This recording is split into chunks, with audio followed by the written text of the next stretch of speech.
फैसल करीम कुंडी ने मौलाना फजलुर रहमान के इल्ज़ामात की तरदीद कर दी है। कहा जनरल रिटायर्ड फैज़ हमीद का अदम एतमाद में कोई किरदार नहीं। जनरल फैज़ तो सिर्फ कोर कमांडर पेशावर थे। अदम एतमाद के बाद सबसे ज़्यादा फ़ायदा मौलाना फजलुर रहमान ने उठाया। सब कुछ मज़े लूटने के बाद आज ज़्यादती हुई। मौलाना सियासत में चले हुए कारतूस हैं। सियासत में मौलाना आ नहीं रहे, जा रहे हैं। कल बड़ी तब्दीली देखी।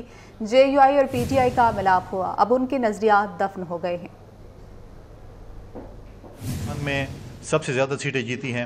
मौलाना फजल रहमान साहब अपने हलके से हारे हैं और बकौल उनके मैंडेट को चोरी किया गया है। अगर चोरी किया गया है बकौल उनके, तो वो मैंडेट किसको दिया गया? खैबर पख्तूनख्वा में उसी को दिया गया है जो जिसके पास वो कल चल के गए, वो डेलीगेशन जो उनके पास चल के आया था। बहुत सी चीज़ें उन्होंने की, उन्होंने धरने की बातें भी की। मौलाना फजल रहमान ने जो कल बात की कि उस वक्त जो है उसने जो है जिस वक्त जनरल फैज़ की बात की या बाकी लोगों की बातें की, तो उस वक्त जनरल फैज़ पेशावर के कोर कमांडर थे, उनका कोई रोल नहीं था। और मौलाना फजल रहमान उस वक्त PDM के सरबराह थे। हमें तो PDM से निकाला गया था। किसके कहने पे निकाला गया था, किसकी फरमाइश थी, वो तो मौलाना साहब ही बता सकते हैं। लेकिन मौलाना साहब ने भी एक धरना दिया था और फरमाइशी प्रोग्राम पे वापस उठ के चले गए थे। नहीं बताया कि किसके कहने पे वो उठ के गए थे, किसने गारंटी दी थी कि आपको क्या मिलेगा क्या नहीं मिलेगा।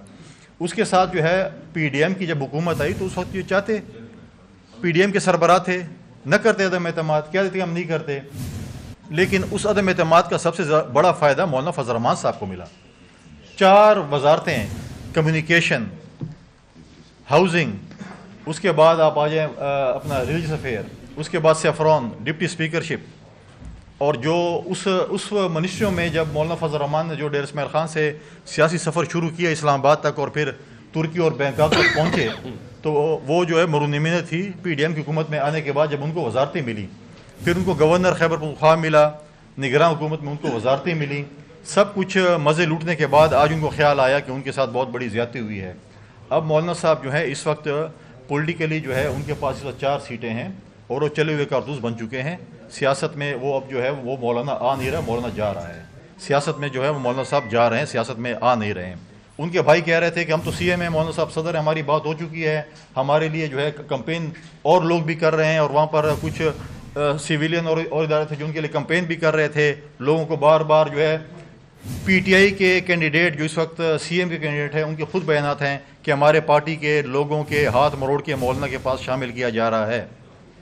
और जब वो मौलाना के पास शामिल हो रहे थे और उनके साथ हो रहे थे, तो अब तो मसला ये है कि अभी देखते हैं कि उन्होंने एक दूसरे के जो नज़रियात थे वो दफन हो गए हैं। एक दूसरे से देखते हैं कब माफ़ी तलाफ़ी करते हैं, क्योंकि जो लगबात एक दूसरे को दिए, हम तो एक सियासी और जमहूरी जमात हैं, हम उस लेवल पे नहीं गए जिन लेवल पर जो है वो ये लोग गए हैं।